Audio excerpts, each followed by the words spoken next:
Baik, bismillahirrahmanirrahim. Assalamualaikum warahmatullahi wabarakatuh. Alhamdulillah, puji dan syukur senantiasa kita panjatkan kepada Allah Subhanahu wa taala. Begitupun juga salat dan salam semoga tercurah dan terlimpahkan kepada baginda Nabi besar Muhammad sallallahu alaihi wasallam. Alhamdulillah kita bersyukur kepada Allah yang telah memberikan kepada kita kehidupan sampai dengan sekarang, memberikan kita banyak sekali kenikmatan demi kenikmatan, bahkan kenikmatan-kenikmatan yang tidak kita sadari ada di dalam tubuh kita, ada di sekeliling kita. Rezeki-rezeki yang Allah sampaikan kepada kita berlapis-lapis, bahkan sebelum kita minta Allah sudah menyediakannya di depan kita untuk kita nikmati. Maka tidak ada kata yang lebih pantas diucapkan oleh seorang hamba ketika ingin berhubungan dengan Allah selain dimulai dengan kata alhamdulillah. Alhamdulillah. Segala puji dan segala syukur kita berterima kasih, kita juga mengucapkan rasa rasa apa ya, grateful ya, rasa bersyukur kita kepada Allah dengan ucapan itu. Salat dan salam juga semoga senantiasa kita curahkan kepada Rasulullah Sallallahu Alaihi Wasallam, karena Rasulullah lah yang telah memberikan kita sebuah jalan bagaimana cara kita untuk bisa mencintai Allah, bagaimana cara kita untuk mendapatkan ridho Allah. Karena ketika manusia mencintai Allah, maka tidak ada yang kita harapkan selain Allah juga mencintai kita balik. Dan mudah-mudahan dengan mengikuti sunnah-sunnah daripada Rasulullah Sallallahu Alaihi Wasallam, kita semua bisa menjadi orang-orang yang dicintai Allah, sebagaimana Allah sampaikan di dalam Al-Quran. Qul in kuntum tuhibbunallah fattabi'uni yuhibbukumullah wa yaghfir lakum dzunubakum. Jadi katakanlah wahai Muhammad kepada hamba-hambaku, kata Allah, kalau engkau memang mencintai Allah maka ikutilah aku, ikutilah Nabi Muhammad. Maka dengan kita mengikuti Nabi Muhammad itu yuhibbukumullah wa yaghfir lakum dzunubakum. Maka ketika kita mengikuti Rasulullah, maka Allah akan ampuni dosa-dosa kita sebagai bentuk cintanya kepada kita. Dan mudah-mudahan kita semuanya berjumpa di yaumil qiyamah dengan Rasulullah Shallallahu Alaihi Wasallam dalam keadaan beliau ridho dengan kita, bersama-sama dengan beliau di telaganya, kita diberikan minum olehnya sehingga kita tidak akan kehausan selama-lamanya, dan semoga cinta kita pada Rasulullah Shallallahu Alaihi Wasallam itu mampu kita jaga sampai nanti kita berjumpa dengan beliau dan menyampaikan langsung kepada beliau Shallallahu Alaihi Wasallam. Baik teman-teman sekalian, sebagaimana judulnya, Muslim anti syariat. Saya saya sedikit disclaimer dulu, saya nggak mau membahas tentang bagaimana hukumnya. Karena kalau soalan hukum tentang seorang muslim yang menolak syariat, biarlah asatidz lain yang lebih paham, yang lebih lebih tahu tentang fikih yang membahasnya. Tapi saya cuma mau membahas dari segi berbagi, daripada pengalaman saya pribadi sebagai orang yang awalnya bukan muslim, lalu kemudian masuk ke dalam agama Islam dan bagaimana pandangan saya tentang syariat. Saya masih ingat teman-teman sekalian, tahun 2002 ketika saya masuk ke IPB, saya itu sudah tertarik dengan Islam. Walaupun tidak setertarik sekarang tentunya, cuma ya baru Islam tuh muncul aja di referensi kepala saya. Karena pada saat itu di IPB itu sangat kental sekali keislamannya. Sebelum saya masuk IPB dan sebelum saya tertarik dengan Islam, saya tuh justru termasuk orang yang sangat nggak suka dengan Islam dan segala sesuatu yang berhubungan dengan Islam. Saya benci dengan nama-nama Islam. Saya benci dengan negeri-negeri Islam. Saya nggak suka dengan apapun yang berbau Islam, bahkan Muslim pun saya juga nggak suka. Jadi begitu ada orang yang Muslim, itu saya punya pandangan negatif dan saya punya pandangan buruk dan saya cenderung akan berhati-hati dengan orang-orang yang Muslim. Kenapa? Karena dalam pandangan saya itu terpatri bahwa Islam itu berbahaya. Islam itu keras. Islam itu penuh dengan kebencian. Islam itu mengganggu. Islam itu eh, kuno. Islam itu maksa. Islam itu nggak rapi dan seterusnya, segala macam apa ya, segala macam judge saya terhadap Islam, framing saya terhadap Islam, generalisasi saya terhadap Islam. Dan karena itulah saya tuh punya kecenderungan untuk menolak segala sesuatu yang berbau dengan Islam. Contoh misalnya, saya waktu itu bingung, kok ada sih orang yang mau namain anaknya Abdul. Abdul tuh apa sih? Dul dul panggilnya gitu kan ya. Jadi nggak enak gitu ya maksudnya. Jadi saya tuh ya kayak gitu. Jadi apalagi misalnya, nama anak kok Mail gitu ya misalnya, kan Ismail gitu ya, nama anak kok Mail, yang keren tuh apa? Yang keren tuh ya nama-nama yang kayak barat gitu ya. Padahal ternyata setelah saya lihat-lihat ya nama barat sama nama Arab itu ya bedanya dikit kalau berkaitan dengan agama. Contoh misalnya, keren ya, Zack gitu kan ya, Zack gitu. Tapi nama panjangnya apa? Zachary gitu ya. Kalau nama Arabnya apa? Zakaria gitu kan ya. Contoh lagi misalnya, ada dulu yang sangat terkenal, ada artis Chinese terkenal namanya Aaron Kwok gitu kan. Aaron Kwok, wah keren, Aaron gitu kan, Aaron Kwok gitu ya. Tapi kalau diarabkan jadinya apa? Harun gitu ya. Tapi intinya saya nggak suka. Saya nggak suka dengan yang berbau-bau Arab. Abdul, Mail, Ibrahim, panggilannya Iim gitu ya, Boim gitu ya. Lalu kemudian apalagi, ya apalagi nama-nama cewek ya, pikir saya nama cewek itu nggak keren banget, Anissa, Khadijah gitu ya, pokoknya saya nggak suka. Dan ketidaksukaan saya itu memang karena saya mengambil banyak framing tentang Islam. Jadi cerita daripada, keluarga, cerita daripada, ya segala segala macam yang datang kepada saya nggak suka. Ketika ketika saya dalam posisi itu, memang akhirnya perlakuan saya juga agak nggak adil kepada orang-orang muslim. Karena, ya saya cenderung untuk suudzon. Kalau bahasa orang zaman sekarang itu ya, buruk sangka. Kita punya, sebuah, apa ya, awalnya itu sudah prasangka kita tuh buruk terhadap dia. Dia bakal melakukan kejahatan, lihat nih ketemu orang muslim nih, jangan-jangan dia ke sini mau nyopet, jangan-jangan dia ke sini mau maling dan segala macam. Ini prasangka-prasangka buruk. Nah, ketika saya masuk ke IPB dan saya kemudian, sudah waktu itu ya karena saya sudah keluar daripada agama saya yang lama dan saya tertarik dengan Islam, saya ingat banget pada saat itu saya datang ke satu masjid namanya Masjid Al-Huriyah IPB. Di situ saya diajak ketemu sama Ustadz Fatih Karim, waktu itu saya belum kenal. Dan waktu itu beliau lagi ngisi satu acara, judulnya "Menangkis Opini Negatif Tentang Syariat Islam". Nah, jadi itu judulnya, menangkis opini negatif tentang syariat Islam. Ternyata saya menemukan di situ, ternyata bukan hanya orang-orang yang bukan muslim yang takut dengan syariat. Tapi ini juga membuktikan bahwa ternyata muslim itu juga banyak yang takut syariat.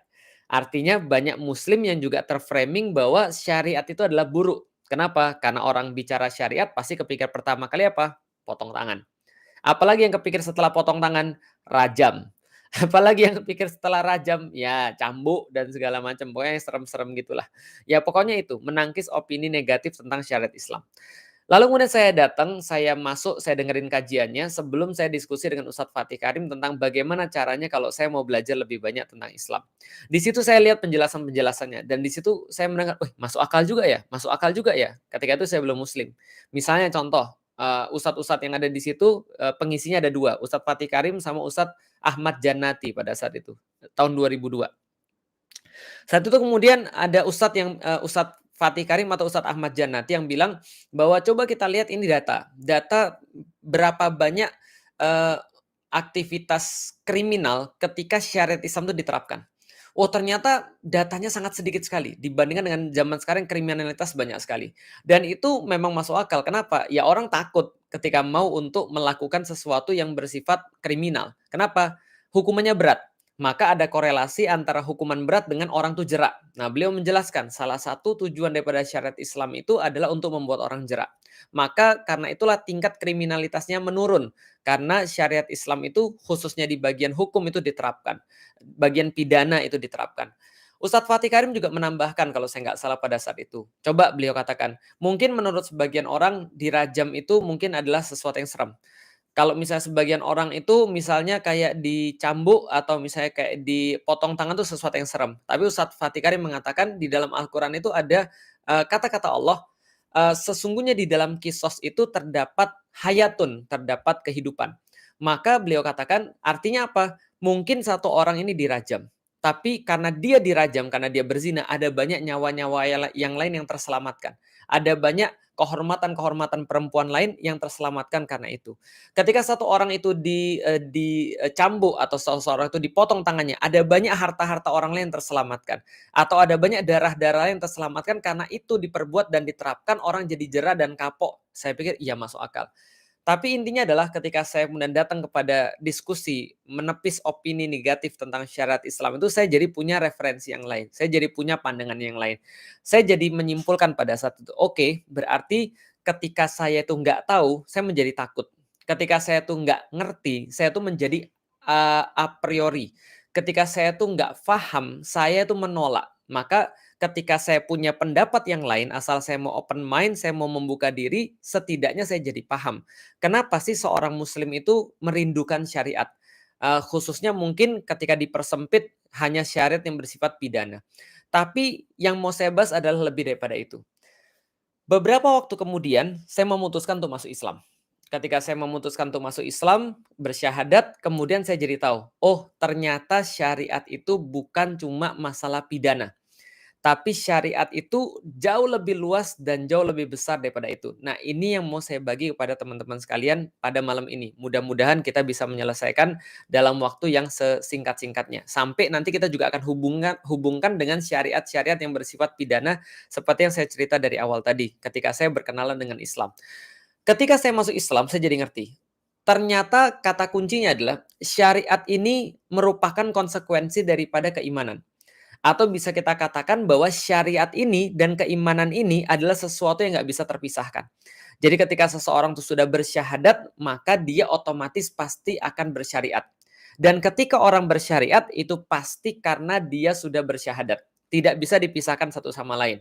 Kalau bahasa Al-Qur'annya ketika kita sudah belajar sekarang, maka Allah sampaikan di dalam Al-Qur'an, "Kaifa daraballahu mathalan kalimatan thayyibatan ka syajaratin thayyibah, asluha tsabitun wa far'uha fis sama' tu'ti ukulaha kulahinim biizni rabbiha."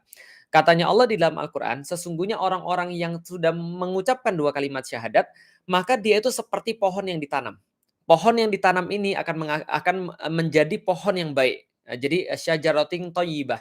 Seperti apa pohon yang baik? Seperti pohon kurma menurut para ulama, yaitu akarnya itu sangat kokoh ke bawah, menghujam ke bawah tanah, kemudian tumbuh di atas tanah itu batang yang kokoh dan cabang-cabang yang menjulang ke langit. Lalu dia akan memberikan tu'ti ukulaha, buah-buah terbaiknya, kulahinim biizni rabbiha. Setiap waktunya atas izin daripada Tuhannya, setiap musimnya atas izin daripada Tuhannya. Nah, kalau kita lihat pohon, memang kita bisa membagi-bagi bagiannya. Ada bagian batang, ada bagian cabang, ada bagian daun, ada bagian buah, ada bagian akar yang tidak terlihat. Tapi bukankah itu merupakan satu pohon yang sama? Pohon yang satu. Itu maksudnya yang tadi saya bilang syariat itu adalah perpanjangan daripada iman. Iman itu layaknya akarnya yang nggak kelihatan dan syariat itu yang muncul. Tapi sebenarnya ini adalah sebuah akar yang sama. Jadi dari sini aja teman-teman sudah bisa untuk menilai. Bagaimana ketika ada seseorang yang mungkin orang mungkin menganggap intelek tapi mengatakan saya muslim tapi saya menolak syariat. Atau saya muslim tapi saya nggak mau menerapkan syariat. Atau saya muslim tapi saya percaya bahwa muslim tidak harus menerapkan syariat. Ya ini adalah perkataan orang-orang yang nggak paham, atau perkataan orang-orang yang nggak ngerti, atau perkataan orang-orang yang sudah a priori, alias ya mungkin ilmunya belum sampai di situ. Walaupun saya pikir itu semudah anak-anak juga harusnya ngerti tentang perkara konsekuensi kayak gini. Karena iman itu konsekuensinya adalah syariat. Jadi gini, oke, kita coba jelasin lagi ya. Saya coba elaborasi yang saya sampaikan tadi, bahwa keimanan itu konsekuensinya adalah melaksanakan syariat. Dan melaksanakan syariat itu adalah diawali atau didasari oleh keimanan. Keduanya tidak dapat dipisahkan. Menjadi muslim lalu bersyariat, itu sama seperti orang beriman lalu melakukan amal soleh. Makanya di dalam Al-Quran Allah berkali-kali mengatakan innalladzina amanu wa amilus solihah. Innalladzina amanu walladzina amanu wa amilus solihah. Gitu kan ya. Dan orang-orang yang beriman, mereka melanjutkan dengan amal soleh. Orang-orang yang beriman, mereka pasti beramal soleh. Dan seterusnya. Berarti iman ini pasti ada hubungannya dengan amal soleh. Maka setiap kali Allah perintahkan amal soleh, yang diperintahkan ya orang-orang beriman. Ya ayyuhalladzina amanu kutiba alaikumus siyam, kutiba alaikumul qital, kutiba alaikumu dan seterusnya. Kenapa? Karena memang perintah amal soleh ini konsekuensi sekali lagi daripada keimanan. Oke, saya elaborasi. Coba kita lihat syahadat. Syahadat ini kan adalah pengakuan. Pengakuan apa sih? Pengakuan tentang kelemahan kita. Kita nggak mungkin bisa bersyahadat kecuali kalau kita tuh sudah ngaku diri kita lemah. Makanya ketika awal-awal sebelum bersyahadat itu apa yang diminta oleh Allah? Allah sampaikan di dalam Al-Quran, Iqra bismi rabbikal ladzi khalaq.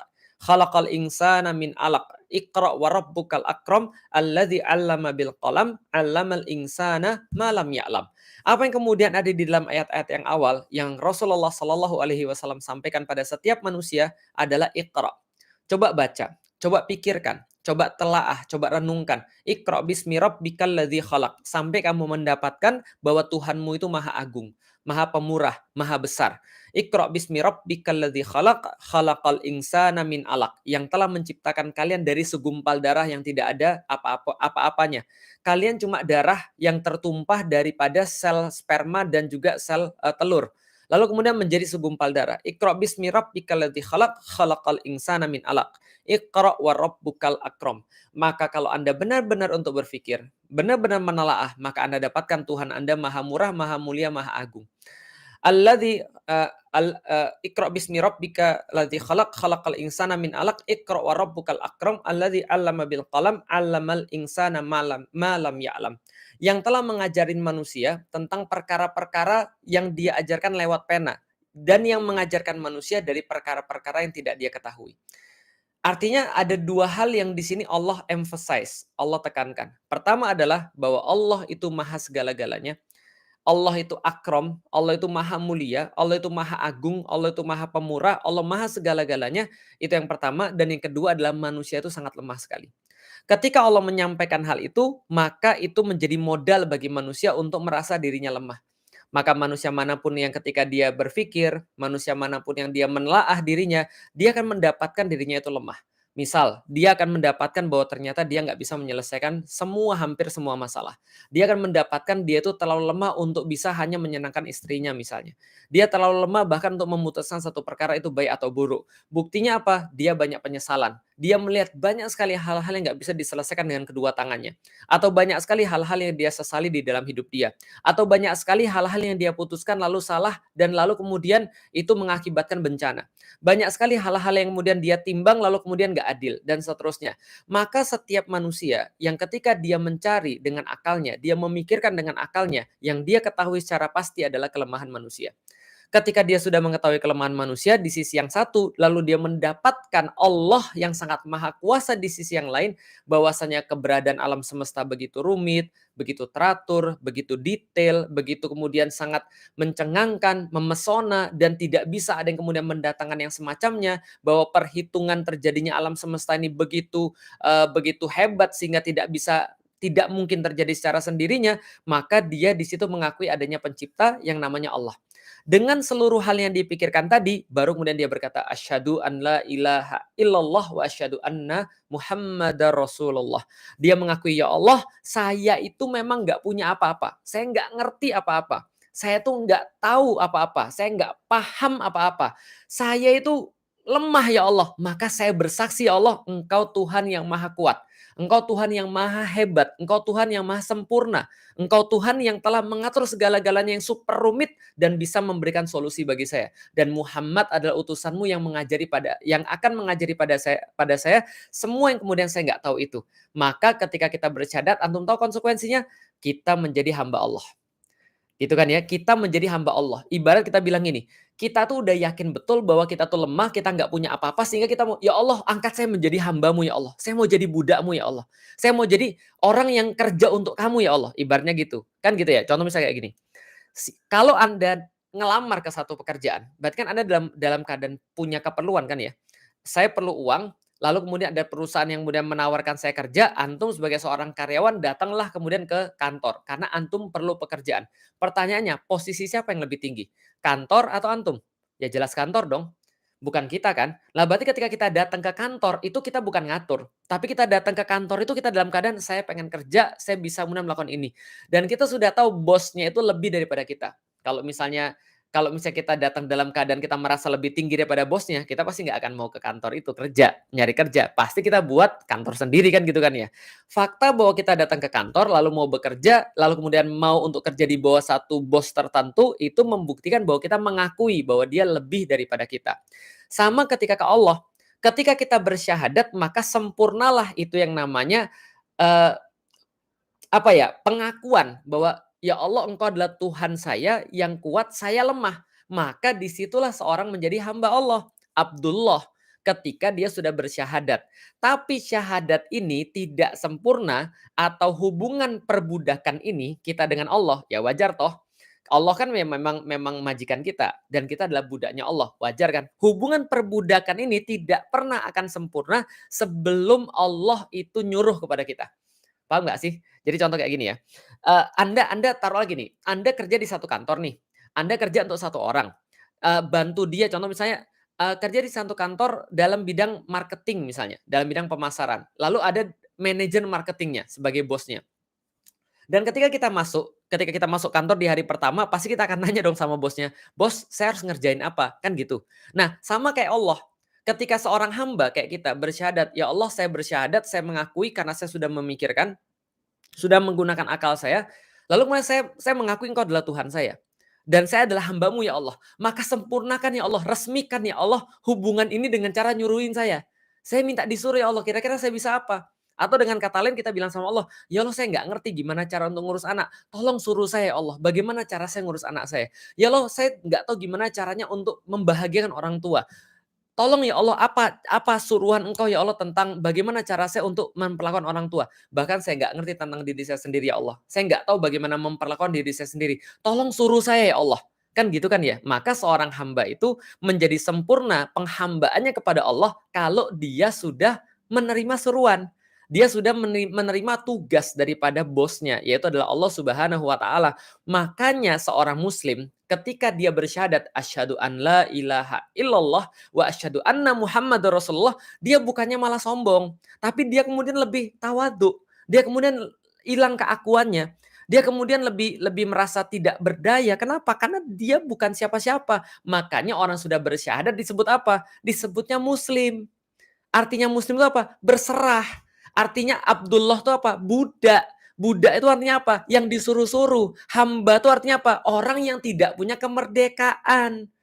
Itu artinya muslim. Paham nggak sih?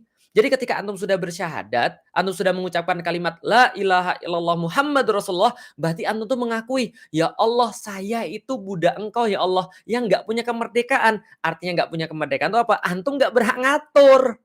Gitu loh. Antum nggak berhak untuk nentuin aturannya. Bukan antum yang nentuin tugasnya, tapi yang nentuin adalah Allah. Karena antum itu tidak punya kemerdekaan. Antum itu adalah orang yang berserah. Ya Allah, saya terserah kamu aja ya Allah. Saya nggak ngerti ya Allah. Tolong saya diarahin ya Allah. Nah, apa yang Allah turunkan sebagai suruhan kepada kita, dan apa yang Allah sampaikan sebagai tugas buat kita, komunikasinya Allah kepada kita, itulah namanya syariat. Gampang kan? Itu definisi syariat, mudah banget gitu loh maksudnya. Apa definisi syariat? Setiap apapun yang Allah perintahkan kepada kita dalam hidup kita, itu syariat. Kalau definisinya ya jelas, syariat Islam adalah perintah daripada Allah berkaitan dengan aktivitas seorang hamba. Jadi aktivitas apapun ada syariatnya. Bagaimana cara beribadah pada Allah, itu syariat. Bagaimana cara kita ngasih makan anak kita, itu syariat. Bagaimana cara kita untuk mencari harta, mendapatkan harta yang halal, itu syariat. Apa aja yang nggak boleh kita makan, itu syariat. Apa aja yang boleh kita makan, itu syariat. Bagaimana cara membahagiakan istri, itu syariat. Semua syariat di dalam hidup manusia. Maka Al-Quran itu memuat semua syariat. Jadi gitu loh. Jadi kalau kita bicara tentang itu, ya kita jadi tahu, oh berarti syariat itu adalah hubungan saya dengan Allah. Iya. Bahkan kalau kita kemudian andaikan lagi sesuatu yang lain, contoh, itu kan kalau itu mungkin kalau kalau Anda tidak terlalu paham tentang hubungan tadi, tentang hubungan perbudakan tadi, oke kita ambil hubungan yang lain.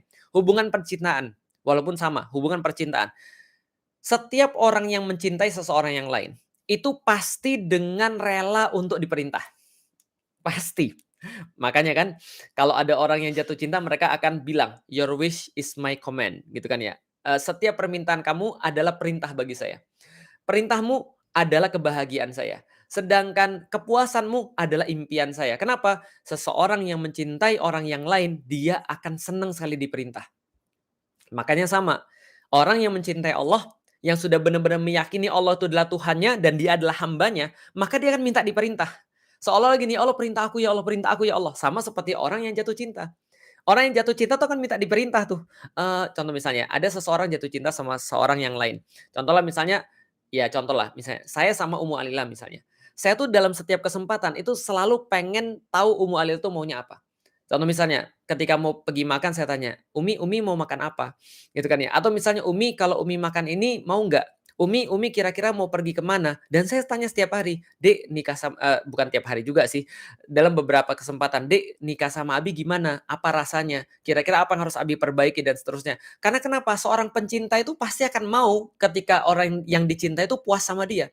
Orang yang dicintai itu merasa ridho sama dia gitu loh. Jadi kita tuh sebagai orang yang mencintai itu akan terus-menerus akan cari jalan gitu loh untuk gimana caranya membahagiakan orang yang dicintai. Maka kita perlu suruhan dia. Kita perlu tugas dia. Itulah kenapa ini agak sedikit apa ya, off tema gitu ya. Itulah kenapa cewek-cewek tuh jangan bilang terserah kalau ditanya sama suaminya. Jadi ibu-ibu tuh jangan bilang terserah, kenapa? Laki-laki itu ketika dia nanya sama seorang wanita, dia pengen dapat tugas, dia pengen dapat, ya ibaratnya perbudakan. Makanya namanya bucin kan itu kan ya, budak cinta. Karena orang yang jatuh cinta tuh jadi kayak budak gitu loh maksudnya. Dia nggak punya kebebasan lagi, dia nggak punya kemerdekaan lagi, dia sudah jadi hamba gitu loh maksudnya. Ya ini dalam in a positive way gitu ya. Jadi, ibu-ibu jangan bilang terserah. Contoh misalnya, "Umi mau makan apa?" Jawabannya, "Terserah." Ya itu menghancurkan apa yang tadi diharapkan laki-laki. Karena laki-laki itu senang diperintah sama orang yang dicintai, tapi jangan coba-coba kalau nggak dicintai. Nah, itu maksudnya. Berarti kalau seandainya orang yang jatuh cinta itu akan minta diperintah sama orang yang dicintainya, berarti kalau ada orang mengatakan, "Aku suka sama kamu, aku sayang sama kamu, benar kamulah orang satu-satunya dalam hidup saya, tapi jangan nyuruh-nyuruh saya." Berarti kita perlu mempertanyakan gitu kan ya. Dia tuh sebenarnya cinta atau cuma ngomong doang? Dia tuh sebenarnya sayang atau dia tuh dusta gitu kan ya. Nah, ini adalah sesuatu yang harus kita pertimbangkan. Karena kalau ada orang yang mencintai orang yang lain, dia pasti senang disuruh-suruh. Sama kayak tadi kita membahas tentang masalah perbudakan tadi. Ketika seseorang sudah bersyahadat dengan Allah, dia sudah kemudian melalui proses-proses keimanan, kemudian dia meyakini bahwa Allah adalah Tuhan yang satu-satunya, di mana tapi dia akan mikir, "Allah ridho nggak ya?" Sama seperti ketika seseorang itu, apa namanya, ketika seseorang itu jatuh cinta, dia akan senantiasa berpikir, apakah orang-orang yang dia cinta itu ridho dengan dia gitu loh maksudnya. Maka dia akan nginget terus, "Oh kayaknya Allah seneng kalau aku sholat tahajud." Maka dia akan berusaha untuk sholat tahajud, karena dia mau bangun koneksi kepada Allah. Dan koneksi ini namanya syariat gitu loh. Contoh ya, contoh kayak gini lagi, terlepas terlepas ini benar atau salah, saya cuma mau ngambil sedikit analogi aja. Dulu ketika saya masih masih belum muslim, saya nggak tahu syariat, tapi saya ngerti pentingnya koneksi. Saya suka sama seorang cewek misalnya. Dari mana kita tahu cewek ini ridho atau tidak dengan kita? Gampang. Kita taunya dari kalau kita komunikasi itu direspon atau enggak. Benar nggak? Benar nggak? Kalau kita komunikasi kita direspon atau enggak. Contoh misalnya kita ngajak ngomong dia. Ketika kita ngajak ngomong dia, dia diem. Bahkan dia nggak mau ngelihat kita. Kita mikir, ini ada alamat ini alamat buruk nih. Ini tanda-tanda nggak baik nih. Kenapa? Karena dia nggak mau komunikasi sama kita. Bagaimana kita tahu Allah itu ridho atau tidak sama kita? Allah sudah kasih syariat. Syariat itu cara Allah komunikasi pada kita. Contoh misalnya, kita sholat Allahu Akbar, Bismillahirrahmanirrahim, Alhamdulillahirabbil alamin, Arrahmanirrahim, Maliki yaumiddin, Iyyaka na'budu wa iyyaka nasta'in, Ihdinas siratal mustaqim. Kita katakan siratal ladzina dan seterusnya. Kita sampaikan, ya Allah, Tuhanku, ya Allah, Engkau menguasai hari pembalasan, Engkau Maha Pemurah, Engkau Maha Penyayang. Ya Allah, berikan aku jalan yang lurus, kepadamu kami menyembah dan kepadamu kami minta tolong, tunjukin kami jalan yang lurus ya Allah. Itu ibarat seseorang yang lagi menggoda menggoda orang yang dia sayangi kalau ibaratnya. Lalu kemudian kebayang nggak sih kalau misalnya Allah nggak mau perhatian sama kita? Sebagaimana yang Allah sampaikan di dalam hadis qudsi misalnya, kepada orang-orang yang bermaksiat kepada Allah, Allah tidak mau melihat mereka di yaumil qiyamah. Kira-kira sedih nggak? Nah, syariat ini adalah cara Allah ngomong dengan kita. Allah pengen ngasih tahu, "Iya saya ridho. Kalau saya ridho, saya kasih kamu perintah." Sama kayak ketika kita suka sama seorang cewek, bagi seorang cowok, ridhonya cewek itu adalah dengan merintah kita. Makanya kita senang diperintah sama orang yang kita cintai. Kenapa? Karena itu respon gitu loh maksudnya. Yang lucu ketika ada orang ngejar-ngejar cewek, tapi ketika cewek itu bilang, "Kamu bener-bener cinta sama aku? Kamu bener-bener sayang sama aku?" "Iya, aku bener-bener sayang sama kamu." "Ya udah kalau gitu beliin aku makanan ini." Terus dia bilang, "Sorry ya, nggak usah perintah-perintah saya. Saya cinta sama kamu, tapi saya yakin bahwa perintahmu tuh nggak usah dilaksanakan." Kira-kira gimana kira-kira? Itu dalam bidang maksiat. Atau sama istri Anda. Anda bilang, "Saya sayang sama kamu, tapi sorry jangan suruh saya untuk melakukan sesuatu." Atau sama anak kira-kira seperti itu. Wallahu a'lam bishawab. Ini adalah masalah syariat. Jadi syariat itu apa? Syariat itu adalah perintah Allah kepada orang-orang yang mencintainya, yang sudah bersyahadat kepadanya. Jadi agak aneh ketika ada orang bersyahadat lalu kemudian nggak mau diperintah Allah. Itu berarti sama saja mengatakan bahwa saya itu tidak menjalani proses di awal. Coba lihat ya. Orang yang benar-benar menjalani proses keimanan, dia akan sampai pada satu kesimpulan, "Ya Allah, saya adalah hambamu, engkau adalah Tuhan saya. Karena itu ya Allah, resmikan hubungan perbudakan ini ya Allah. Saya budakmu ya Allah, saya hambamu ya Allah. Resmikan hubungan perbudakan ini ya Allah, perintah saya. Kasih saya tugas ya Allah. Kasih tahu saya bagaimana caranya menjalani kehidupan supaya saya tuh ditandai sebagai hambamu. Saya termasuk orang-orang yang mencintaimu ya Allah. Setiap orang yang mencintai sesuatu pasti punya simbol dong. Pasti punya kode dong. Contoh misalnya, saya suka Manchester United, Mas Cahyo suka Liverpool. Liverpool punya simbol, MU punya simbol. Orang suka Barcelona juga punya simbol. Orang suka Juventus juga punya simbol. Orang suka Inter Milan juga punya simbol. Artinya kalau ada orang mencintai itu, dia pasti akan berusaha untuk masuk ke dalam sesuatu sehingga menjadi ya simbol gitu loh maksudnya. Pertanyaannya, kalau ada orang, dia kemudian mengatakan, "Saya Muslim, saya sudah melalui proses keimanan nih, tapi dia nggak mau diperintah." Artinya apa? Dia nggak mau disuruh-suruh. Artinya apa? Dia nggak merasa bahwa dia bawahannya bos itu. Dia nggak merasa bahwa mungkin dia hambanya Allah, gitu maksudnya. Sehingga dia nggak mau diperintah. Makanya di dalam Islam, perkara menolak syarat ini berat. Makanya Allah sampaikan sendiri di dalam Al-Quran, "Afatu'minuna bi ba'dil kitabi wa ta'furuna bi ba'd." Apakah kalian hendak mengambil sebagian saja daripada hukum syariat ini? Lalu kemudian mencampakkan sebagian yang lain hukum syariat ini. Perintah satu Anda mau, sedangkan perintah yang lain Anda nggak mau. Sebagaimana perilaku orang-orang Yahudi. Yang mereka senantiasa memilih-milih syariat. Kalau syariat itu enak, mereka ambil. Syariat itu nggak enak bagi mereka, mereka campakkan. Jadi seolah-olah syariatnya kayak prasmanan. Jadi pertanyaannya siapa yang bos dan siapa yang hamba? Siapa yang bos dan siapa yang karyawan? Siapa yang majikan dan siapa yang budak? Jangan-jangan kemudian ketika dia berkata bahwa asyhadu an la ilaha illallah, dia nggak benar-benar memaknai itu. Sehingga dia merasa masih dia bisa ngatur Allah. Bahwasanya dia nggak merasa hamba Allah yang tidak punya kemerdekaan, yang tidak punya kebebasan. Sehingga dia merasa bisa ngatur Allah. Ya Allah, kalau kamu ngasih saya 5, ya nanti kalau saya sempat saya kerjain. Tapi kalau saya nggak suka, saya nggak mau kerjain. Karena saya yakin itu semua nggak usah dikerjain. Yang bosnya siapa? Gitu loh. Atau seperti Anda pergi ke dokter. Seperti Anda pergi ke dokter, orang yang ngarep sembuh, lihat ya, orang yang ngarep sembuh pergi ke dokter, itu akan taat dengan apapun perintah dokter. Naik ranjang, naik. Buka baju, buka. Buka mulut, buka. Buka mata, buka. Ini resepnya, ambil, oke, makan.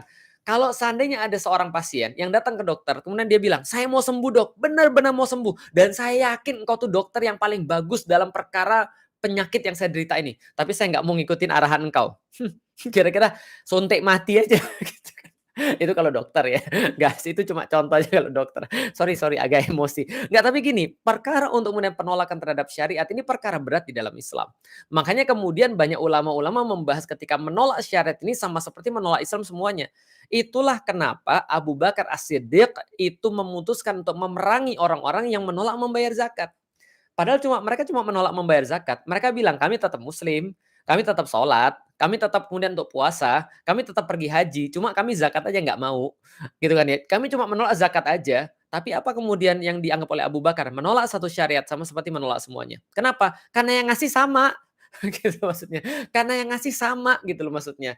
Maka kalau ada orang yang menolak syariat Allah, ya udahlah, ya terserah. Cuma saya mau membahas aja, ya saya jadi mikir, kalau saya sebagai seorang muslim, ketika saya sudah merasa bahwa saya itu adalah hamba Allah yang nggak punya kemerdekaan, yang nggak punya pilihan, ya udah mau gimana lagi? Saya sudah ngakuin kok bahwa saya tuh tidak punya pilihan, saya tuh nggak punya kemerdekaan. Saya tahu apapun yang saya lakukan sebelum Islam tuh semuanya berujung pada hal-hal yang buruk. Bahwa saya nggak tahu tentang diri saya sendiri bahkan.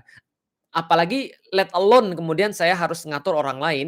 Karena itu karena saya lemah, saya selalu minta Allah, "Ya Allah, kira-kira gimana caranya atau ridhonya Engkau ketika saya harus melakukan sesuatu hal." Nah, itulah namanya syariat. Itu aja mau saya bahas teman-teman sekalian. Jadi kita bisa tahu sekarang, kalau ada orang mengatakan bahwa saya muslim, tapi saya nggak mau syariat, ya berarti ada sesuatu yang salah dalam proses keimanannya. Ada sesuatu yang miss dan sesuatu nggak nyambung di dalam proses keimanannya. Karena iman dan syariat itu harusnya satu. Ketika orang beriman, dia pasti mau diperintah oleh Allah. Ketika dia mau diperintah oleh Allah, berarti dia tahu why kenapa dia diperintah oleh Allah. Hanya saja teman-teman sekalian, terus terang, saya tuh masih lebih respect pada orang-orang yang mereka belum bisa menjalankan syariat, tapi mereka tidak mengolok-olok syariat. Siapa di antara kita yang nggak punya aib? Siapa di antara kita yang sempurna? Nggak ada. Siapa di antara kita yang nggak maksiat? Nggak ada. Semua di antara kita maksiat. Saya pun maksiat. Hatta para sahabat tidak bebas daripada kekeliruan. Yang bebas daripada kekeliruan di atas muka bumi ini hanyalah para nabi, para rasul, Rasulullah Muhammad Sallallahu Alaihi Wasallam itu yang nggak punya salah. Tapi kita semua punya salah. Tapi saya respect sama orang-orang yang punya salah, tapi mereka nggak mengolok-olok syariat. Saya respect pada orang-orang yang ketika dia bilang kepada saya, kita ketemu misalnya di bank, lalu dia bilang, Ustadz, saya tahu Ustadz riba itu salah. Saya tahu Ustadz riba itu adalah sesuatu dosa besar ya Ustadz. Tapi Ustadz, saya itu masih belum bisa untuk meninggalkan. Saya tuh masih belum cukup keyakinan saya Ustadz. Tolong doain saya Ustadz. Supaya saya tuh bisa yakin dan bisa meninggalkan riba. Saya lebih respect sama seseorang akhwat yang berkata, saya tahu Ustadz kerudungan itu wajib.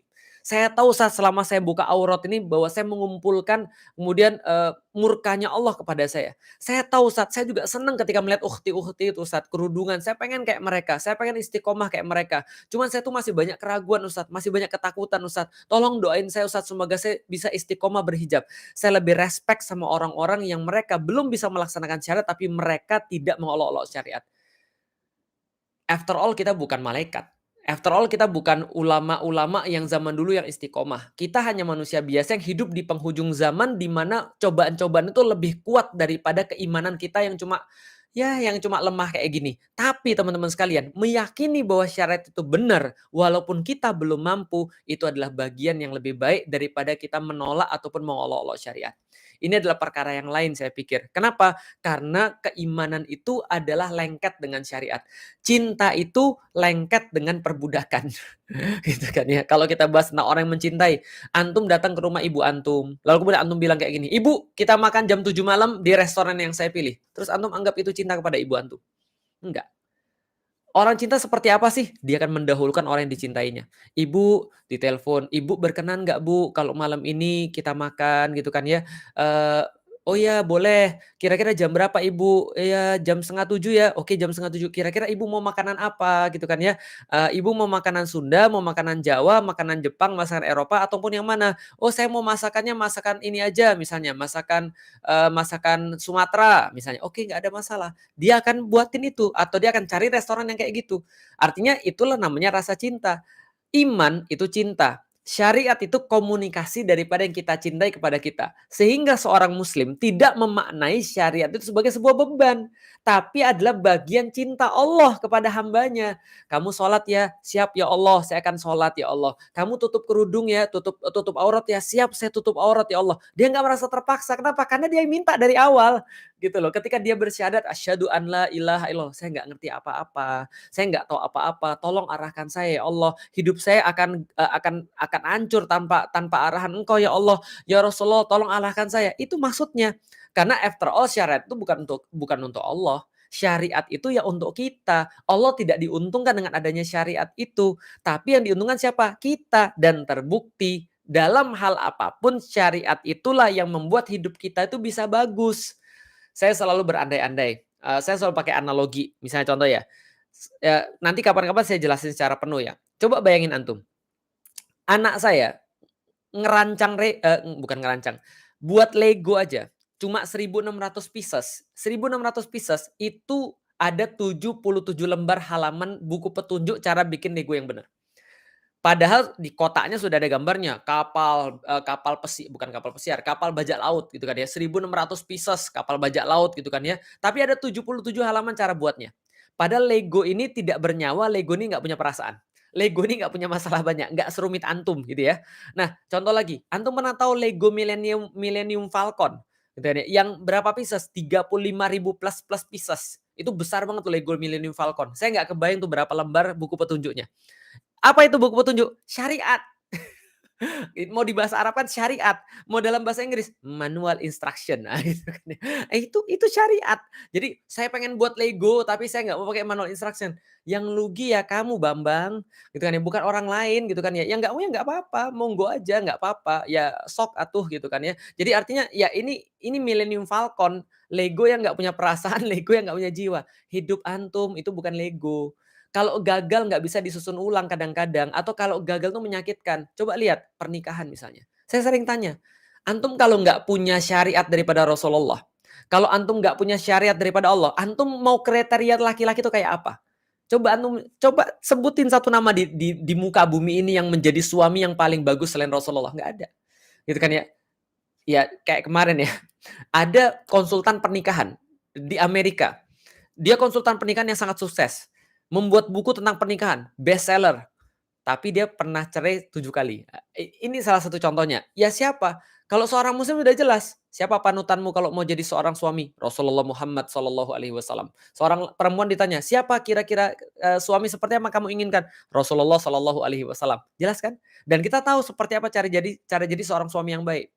Kita tahu bagaimana caranya ketika istri kita lagi ngamuk. Which is almost every day gitu kan ya.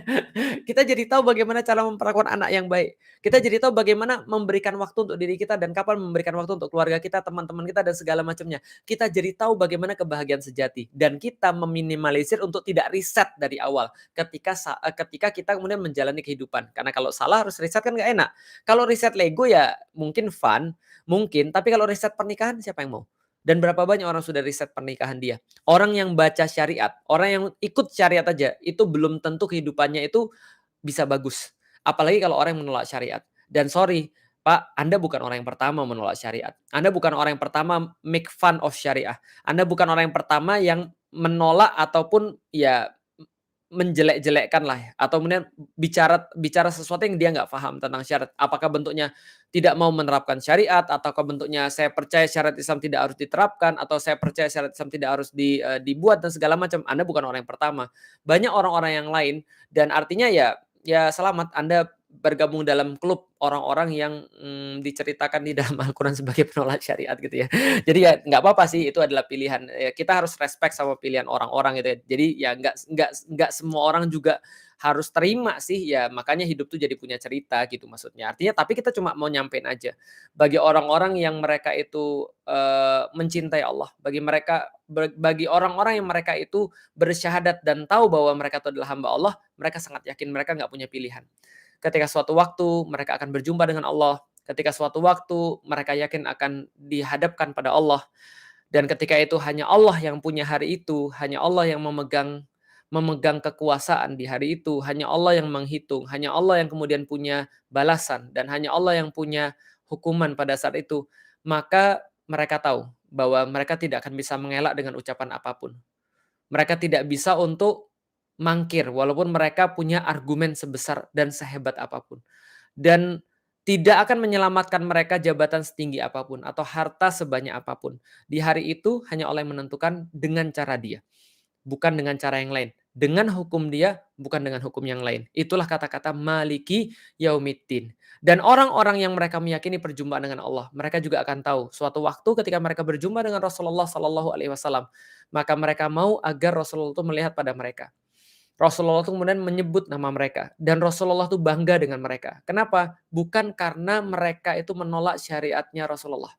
Bukan karena mereka itu menilai bahwa semua yang dibuat oleh Rasulullah itu seolah-olah adalah sesuatu yang bersifat masa lalu yang kayak old school, kayak not applicable gitu kan ya, ataupun sesuatu yang lain, enggak. Tapi mereka pengen untuk dibanggakan Rasulullah, karena Rasulullah sampein, "Ya, kalian hidup di dunia yang memang mungkin lebih berat, di mana lawan kalian itu bukan orang-orang yang munafik. Mungkin orang-orang kafir pada zaman Anda diem, tapi justru yang mengolok-olok Anda sendiri, yang make fun of your religion adalah orang-orang Anda sendiri." Mungkin Rasulullah Shallallahu Alaihi Wasallam akan bilang seperti itu dan kita bilang, "Ya nggak apa-apa ya Rasulullah, karena kami melakukan ini dengan sangat senang hati." Kenapa? Bagi orang-orang yang mencintai Allah, bagi para pecinta, suruhan bukanlah sebuah beban, tapi itu adalah sebuah kehormatan yang mereka akan jalankan dengan apapun yang mereka bisa, bahkan dengan, harta dan nyawa yang mereka punya satu-satunya. Maka teman-teman sekalian, saya cuma ingin menggambarkan aja, kalau seandainya di dalam diri kita ada rasa bahwa syariat itu nggak penting, ada rasa bahwa syariat tuh kayak nggak perlu, mungkin kita harus mengecek, jangan-jangan memang tidak tersisa kecintaan kita terhadap Allah. Jangan-jangan kita tuh memang nggak pernah merasa lemah di hadapan Allah. Jangan-jangan kita tuh nggak merasa perlu dengan Allah. Atau jangan-jangan kita merasa memang bukan hamba Allah. Sehingga kita bisa ngatur, sehingga kita bisa merasa bisa seenaknya. Jangan-jangan kita nggak ngerti tentang konsep Abdullah atau budaknya Allah atau hambanya Allah. Walau misal teman-teman sekalian mudah-mudahan membantu dan semoga teman-teman juga tercerahkan tentang pembahasan kita. Apakah mungkin seorang muslim itu menolak syariat? Jawabannya adalah kalau dia muslim nggak mungkin dia menolak syariat. Jawabannya adalah kalau dia beriman dia nggak mungkin akan menolak syariat. Bahkan dia akan terus-menerus akan nyari syariat. Saya kasih contoh yang terakhir teman-teman sekalian. Dalam keadaan Anda tuh dekat sekali dengan Allah, Anda pasti akan minta syariat bahkan sampai hal-hal yang paling detail. Bahkan sampai hal-hal yang paling detail Anda minta syaratnya pada Allah dalam keadaan dekat banget. Contoh, ketika saya pergi umroh. Siapa sih yang ketika sudah pergi umroh nggak merasa dekat dengan Allah? Sudah di Baitullah, sudah di rumahnya Allah gitu loh. Itu ada jamaah saya yang nanya, "Ustadz, ketika lagi ihram ya, ketika kita lagi ihram kemudian kita lagi mampir ke tempat, satu rest area, di situ kita makan ayam." Saya ingat banget. Ada jamaah yang naktir makan ayam. Saya ingat banget. Kalau ada jamaah lain yang bilang, "Ustadz, kita kan ketika ihram nggak boleh pakai parfum ya Ustadz ya?" "Iya," saya bilang, "nggak boleh pakai parfum Pak, karena sudah ihram. Kalau mau pakai sebelum ihram pakai parfum nggak apa-apa." Sebelum sebelum mikot, maaf. Nah, setelah kemudian ambil mikot nggak boleh lagi pakai parfum karena kita sudah dalam keadaan ihram. Lalu kemudian Bapak tadi bilang, satu pertanyaan yang saya tuh kadang-kadang nggak kepikir gitu ya. Dia bilang gini, "Ustadz, tapi kan kita lagi makan ayam sekarang. Nah, nanti kalau tangan kita bau ayam berarti kita pakai parfum ayam ya?" Saya bilang, "Nggak segitunya kali Pak, nggak ada orang pakai parfum ayam." Tapi kenapa dia nanyain, begitu dia khawatir bahwa umrohnya tuh nggak berarti gitu loh. Umrohnya tuh batal gitu maksudnya. Jadi ihram dia tuh batal. Sampai dia tanya apakah bau ayam itu termasuk bagian daripada parfum.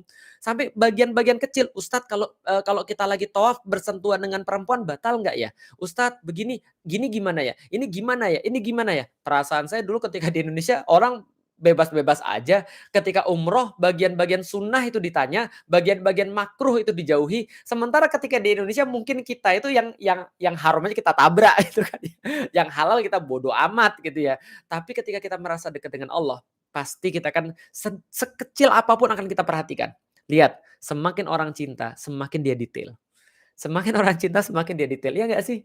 Orang yang mencintai antum itu tahu detail tentang antum. Dia tahu warna apa yang antum suka, dia ingat kapan antum dia ingat ketika ketemu pertama kali pakai baju apa, dia tahu makanan favorit antum, dia bahkan bisa menyampaikan sesuatu hanya dengan melihat Anda, asik. Artinya orang-orang yang jatuh cinta itu akan detail. Nah, sedetail apa sih kita dengan ridhonya Allah? Dan syariat Islam itu kan ridhonya Allah. Kata Allah, "Aku tidak akan pernah meridhoi seorang hamba sampai dia menjalankan kewajiban-kewajiban yang aku perintahkan kepada dia." Dalam satu hadis, hadis qudsi, Allah katakan seperti itu, "Aku tidak akan meridhoi seorang hamba sampai dia melaksanakan kewajiban-kewajiban yang aku perintahkan kepada dia." Kewajiban-kewajiban itu apa? Syariat, Bambang. Mohon maaf Bambang jadi disebut terus gitu kan. Jadi itu maksudnya. Nah jadi, ya itu tadi, orang yang jatuh cinta itu detail. Dia akan semakin dia jatuh cinta pada Allah, semakin dia jatuh cinta pada Rasulullah, dia semakin detail ngikutin Rasulullah. Dia semakin detail mau tahu tentang perintah Allah.